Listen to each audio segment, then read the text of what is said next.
Good afternoon and welcome to State News File. I'm Cami Marayag. Drew Stremick will have a look at the latest highlights later. What can we expect in the world of sports today, Drew? Well, Cami, I've got some good news for the Flames fans, some CFL action, and also some curling stuff to look at. That sounds exciting. We will have a look at the weather with Okello Lurie later today. But first, here are today's top stories. Kids ages 5 to 11 are now eligible to get the Pfizer COVID-19 vaccine. Parents and guardians can now book an appointment for their children starting Wednesday at 8 a.m. Health Canada gave the green light for the vaccine on Friday, and provinces have since begun booking appointments. Vaccines are available in more than 128 AHS clinics and some pharmacies. Premier Jason Kenney says getting children vaccinated is crucial in helping Alberta battle the pandemic. With the addition of more than 391,000 Alberta children, almost 94% of our total provincial population is now eligible for the life-saving protection of COVID-19 vaccines. Each child ages 5 to 11 will need 2 doses to be considered fully vaccinated. City Council voted 11-4 in favor of approving the additional budget for the Calgary Police Service. CPS is asking for $6.1 million, which will be used to hire 38 additional staff. The new hires will include 13 new police officers, and the remaining will be for civilian positions. CPS already has budget approval for 60 new positions in 2022. One woman is dead and others are seriously injured after a multi-vehicle crash on Highway 8. The collision involves 2 pickup trucks and an SUV. RCMP says the SUV was heading west on Highway 8 when it braked and slid on ice into incoming traffic. The SUV driver suffered serious injuries while the 72-year-old passenger was pronounced dead at the scene. The driver and passenger of the pickup truck sustained minor injuries. Cochrane RCMP says the temperature change from warm to cold has caused the slippery roads. Fashion Revolution Week is a global movement that has found a foothold here in Calgary. Some business owners got involved to support local garment makers and brands. Eric Word reports. We're makers, and what we'll do is make a piece. Fashion Revolution Week has been bringing like-minded business owners together to help build a sense of community. Christy Wu is one of this year's organizers.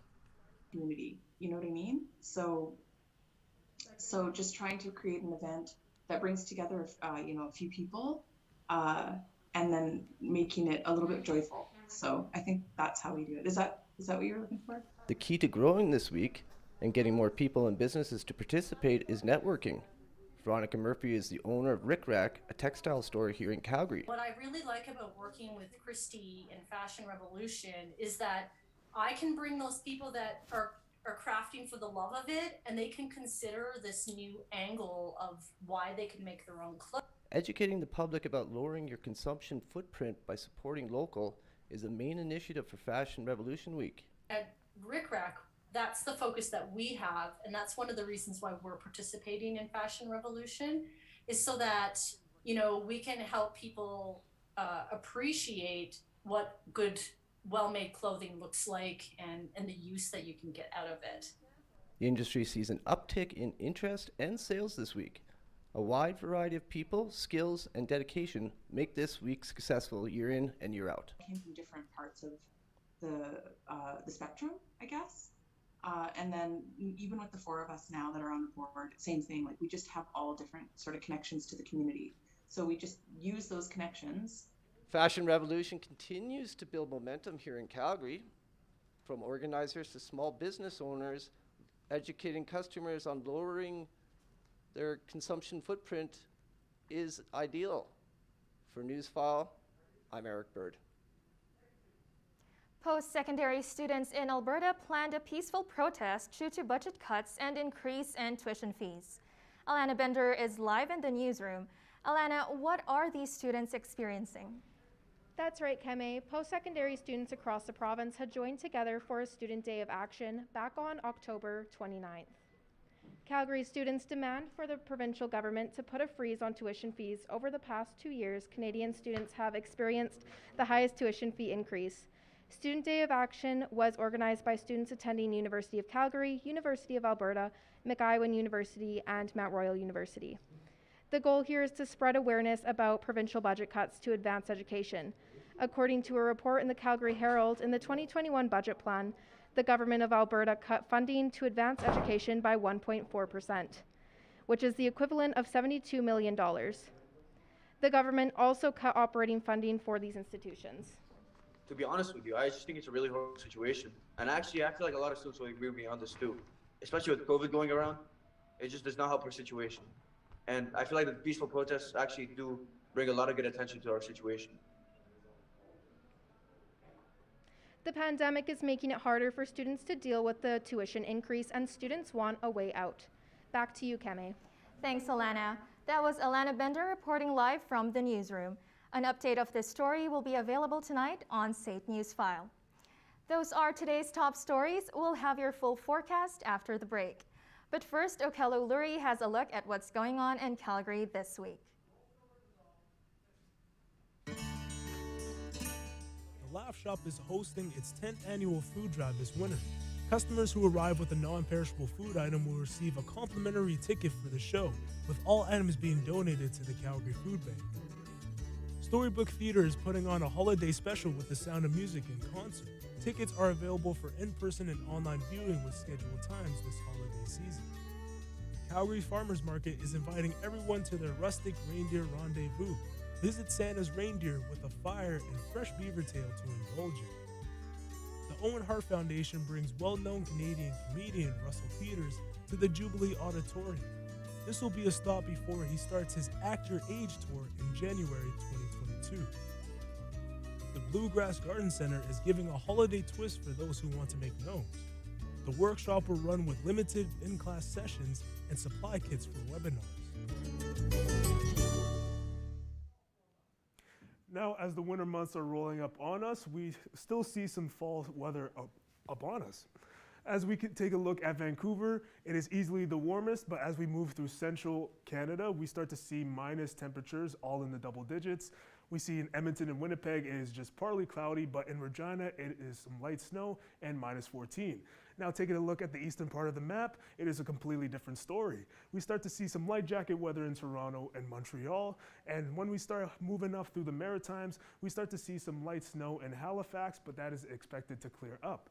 And we take a look in St. John's, it is the highest at 8 degrees. Now let's take a look where we want to be in the resorts.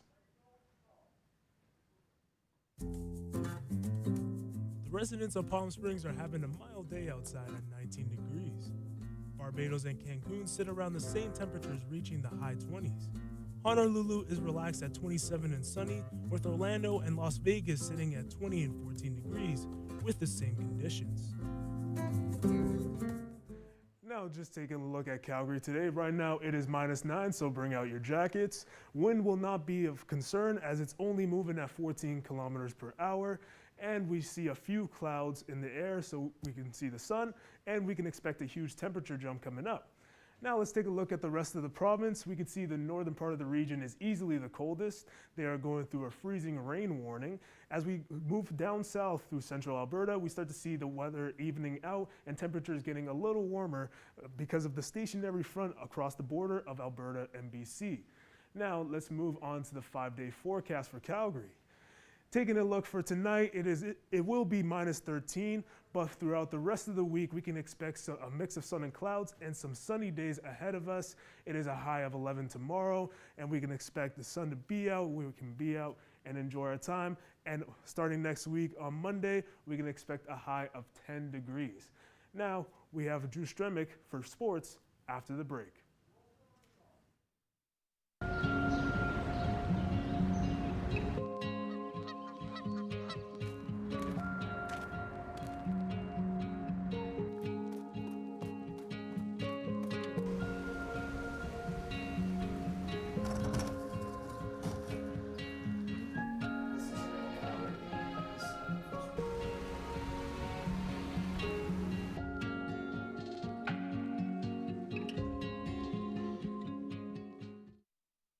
Come and learn the fast-paced world of television production.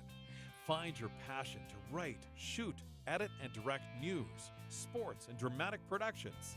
With industry standard technology and the best instructors in the business, SAIT's television production program teaches you everything you need to know for a career in broadcasting.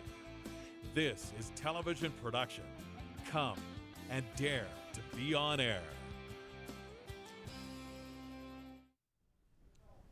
Welcome back to SAIT News File. Drew Stremick is here now to give us a look at the latest sports highlights. What is going on in sports, Drew? Well, Cami, like I said at the top of the show, we've got some NHL, CFL, and some curling action to look at. The Flames extended their win streak to 4 games after taking down the Chicago Blackhawks 5-2 last night. Flames' Dylan Dubé opened up the scoreboard early on in the first period with a great shot to beat Blackhawks goalie Marc-Andre Fleury. The Blackhawks were quick to respond, tying things up halfway through the first. Looking to the second period, both teams put their second goals of the night up. Matthew Tkachuk sealed the deal with 5 minutes left in the third. Blackhawks pulled Fleury to try and come back, but the Flames managed to keep them down with 2 empty netters. I was kind of a bit of a curler on that one, sweeper or whatever, just to make sure it was going in. Yeah, I knew one of their guys was coming back, but yeah, it's just I saw it was going in, just wanted to make sure it was going in, and I just wanted to make sure it went in for him. Lucic had a great night with 3 shots and a goal. He also helped make sure the final empty netter of the night made it all the way home. Flames goalie Jacob Markstrom had 19 saves last night, keeping the Blackhawks in check. After Fleury gave up 2 goals in the first 6 shots, he kept the Flames at bay with 34 saves until the third, when he let the game winner slip by, paving the way for the Flames' win here at home. The Flames are back in action on Saturday night, taking on the Winnipeg Jets. There's lots of games slated to happen in the NHL this evening. The Flames are the only Canadian team not playing tonight now that they've started their stint at home. Vancouver takes on Pittsburgh, Montreal is in Washington, and the Jets are facing off in Columbus. Puck drops for those games at 5 p.m. Later on tonight, Edmonton will try and pull out a win against Arizona, while Toronto hopes to get some momentum in LA against the Kings. Those games have puck drop at 7. And finally, Ottawa's in San Jose. They hit the ice at 7:30. In the CFL, the division semifinals are happening this Sunday. Out east, the Hamilton Tiger Cats are hosting the Montreal Alouettes, and the Calgary Stampeders are off to Regina to take on the Rough Riders. The Stamps are hoping to pull one over the second-place Rough Riders so they can head to the division finals against the BC Lions. Game kicks off at 2:30. While the Alouettes are trailing the Ticats, whoever wins their matchup will be taking on the Toronto Argonauts. The Tim Hortons curling trials are underway in Saskatoon. Brad Gushu beat out Brad Jacobs 7-6 on Tuesday in a very tight matchup, which could be a preview of Sunday's final. Both Brads are Olympic champion skips, Gushu winning in 2006 and Jacobs in 2014. And that's all for sports. Right. So, you know that comedian Conan O'Brien shared some jokes on Thursday that he said passes for jokes during the lockdown. Let's check it out. I'm trying to stay healthy. Today I got a nice walk-in, nice long walk-in. Yeah, I made it to the kitchen and back. Ba-doom smash. That's that passes for a joke when you're in quarantine. Trust me, was there an audience here? Huge laughs. He's just so funny, don't you think so? Absolutely. Conan O'Brien is just a legend when it comes to comedy, and yeah, I wish I could see him live. He's a gem. That's it for SAIT News File. I'm Cami Mariag. And I'm Drew Stremick. Thanks for watching. And now we're having a big conversation. Wasn't that such a great show? We timed out.